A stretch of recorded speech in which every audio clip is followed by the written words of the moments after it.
You are someone who gets really overwhelmed by goal setting, whether that's setting too lofty of goals, too small of goals, or not knowing where to set goals within your life. Should you set goals for your career, your love life? I don't know. Then watch this video where I'm going to share how you can use your astrological birth chart to make goal setting easy.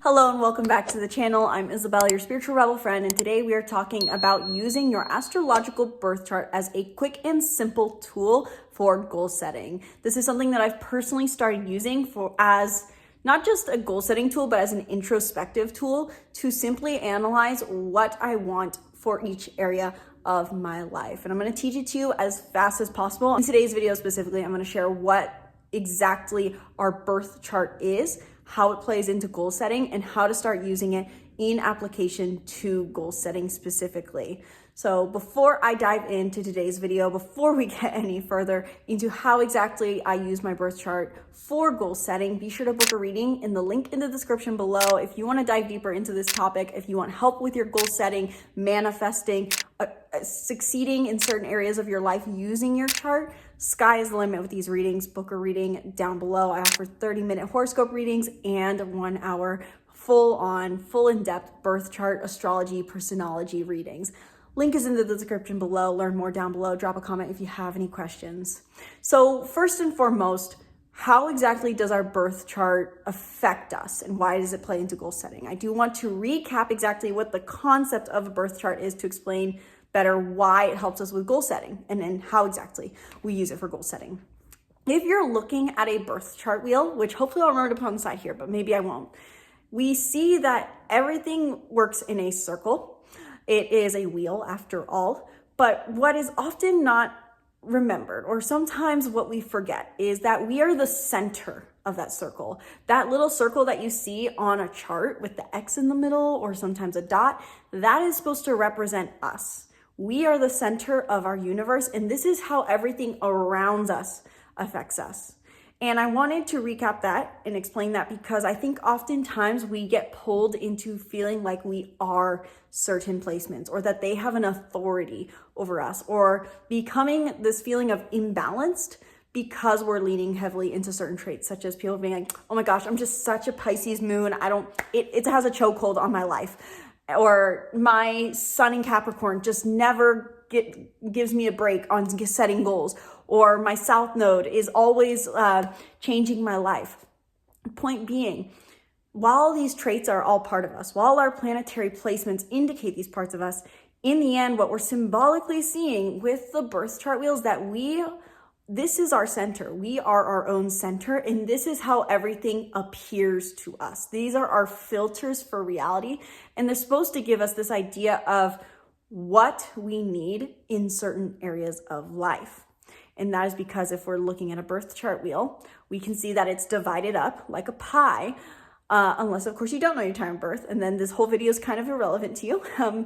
And that's our houses. The houses in astrology represent the 12 different areas of our life.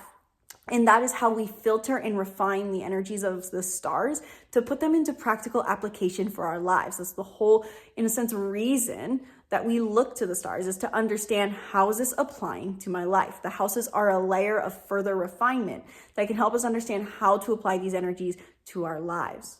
And so when the question comes up of how exactly do we use this for goal setting, how does our astrological birth chart help us with goal setting? Simply in the fact that while our astrological birth chart is already our energetic imprint that can indicate our personality traits, on a deeper level, the planets we have and the houses they're in, and even where the house cusps start, tell us what our expectations and needs are in each area of our life. And so we can use our birth chart, and specifically the houses in our chart, to set goals for what we need and can strive for in each area of our life. Because symbolically, the 12 houses are created to represent the 12 areas of life we all need. As opposed to, I feel like, modern day society, maybe sometimes we get heavily leaning into, we have career and love, or we have health and we have family. We forget that there's 12 different areas of our life. So how exactly can we break this down? I want to take the next few minutes of this video to break down how exactly I personally put this into application, how you can too. How do you set goals using the houses in your chart? It's a pretty simple process, and you can go as in-depth or vague as you want. First and foremost, you just work through the houses, starting off with the first house, what your rising sign is, what your ascendant is, at least if you use the Placidus system, and any planets you may have in the first house.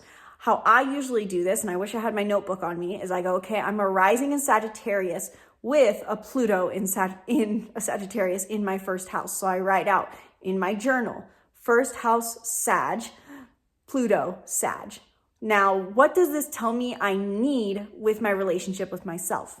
Pluto is transformation and destruction. And so I write, first and foremost, I know I have sometimes a tendency to constantly reinvent myself, but it also means that in the positive, I can and crave recreating myself, and that I need to feel like my sense of self is always expanding because this is Sagittarius, the visionary, ruled by Jupiter, expansive. So writing out for your first and foremost, your first house, what is my relationship with myself need? That's your first one. Then we get into the second house. The second house is what are my goals and needs for my self-worth and finances? What gives me a sense of self-worth? What do I need to do for my finances? Because the second house tells us what makes us feel wealthy. And so if you have any planets in your second house, you'd write these out, such as maybe Mars, or if you have just simply put no planets, you still have a second house cusp, the sign that your second house starts in. So writing that out. So for me, I'm pretty sure my second house starts actually in Capricorn. So I would write out, I need to feel like my money is constantly growing. I need to feel like I'm succeeding in money and that I have steps. And that's what makes me feel good. And I also need to feel like I'm making progress and have goals for my self-worth. Then you do this going through the third house. The third house is our network. What are my goals for my network? What are my needs for my network? Again, if you have any planets here, you want to write these out and what this means. But also looking just simply put at the sign your third house starts in, which is known as your third house cusp. Based off the sign it's in, that's going to tell you what your needs are from your networking community. So for me, I'm pretty sure mine starts actually still in Aquarius. I have a weird stacker going for my chart at least. So I know for me, having my third house start in Aquarius, I need to feel like I get to share my innovative ideas with my daily network. But hence why social media and YouTube works very well for me. I need to also expand upon that because this is goal setting we're talking about. So how can I take this energy further? I could try to share more complex ideas. I could try to reach more people, make more of an impact, very Aquarian themes. And then the point is that you go through each of these houses. So to not take too much time to describe in detail what all of them mean for me personally, when setting goals for the fourth house, look again, for all of them, you're going to look what sign does the cusp start in and what planets do I have in that house? And there's going to be times where you don't maybe have a planet in a house. You have an empty house, but you still have the cusp it starts in, and that tells you what your expectation is of this area of your life. So for the fourth house, you'd ask myself, what do I need from the place I live in my family, and what is the highest expression I could achieve in my home and family? What is how could I reach for more of these themes in my home and family? For my fifth house, what do I want from creativity and romance, and how could I expand upon those themes based off of the sign, planets, house, etc. If for sixth house, we're asking ourselves, what do I need in my daily routines and schedules, and how can I expand upon that? For my seventh house, what do I need from my one-on-one relationships, both friendships and romantic, and how can I expand upon that? For the eighth house, what do I need for intimacy? Which intimacy is about our intimate relationship with ourselves too, our emotionally close relationship to ourselves, our shadow work, as well as our intimate, emotionally close relationship with friends and romantic partners. So what do I need for intimacy, and how can I cultivate this intimacy more and expand upon it? You can see how there's a format going here. The ninth house, what do I need to feel a sense of meaning? What connects me to a sense of meaning based off the sign it's in and the placements I have? And how can I expand upon that meaning? The 10th house, what do I need for recognition and career? What do I need to feel like a professional? What do I need to feel recognized? And how can I expand upon that?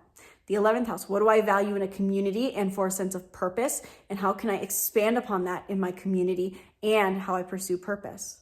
And finally, 12th house, what do I need for my inner work and in my solitude? And how can I expand upon that to have further deeper relationship with my unconscious mind, my inner mind, and my solitude? So that's how I do that. Let me know in the comments below if you want me to break this down more. Overall, I have found that breaking this down by houses, using the houses for goal setting, has really helped me get clear on what I want in each area of my life and keep track of how fulfilled I am. Because in the end, we're talking about the concept of a birth chart wheel. We attain perfect balance when we find the center of that wheel, which means bringing all that energy into us, into a central place and finding balance rather than leaning into extremes, which our planetary placements can sometimes lead us to do. So let me know in the comments below, did this theory help you? Did this help you with goal setting? Does this seem like a clear concept for you? And what goals will you be setting based off of this concept? Let me know your thoughts in the comments below. Let me know if you want more videos talking about specifics of goal setting using astrology. And be sure to subscribe to the YouTube channel and stay tuned for more videos breaking down the stars and more. If you have any more questions that you want to dive into, if you want more help with your goal setting, book a reading down below. Thank you guys so much for watching. Sincerely hope you enjoyed. Once again, my name is Isabelle. From my heart to yours, namaste.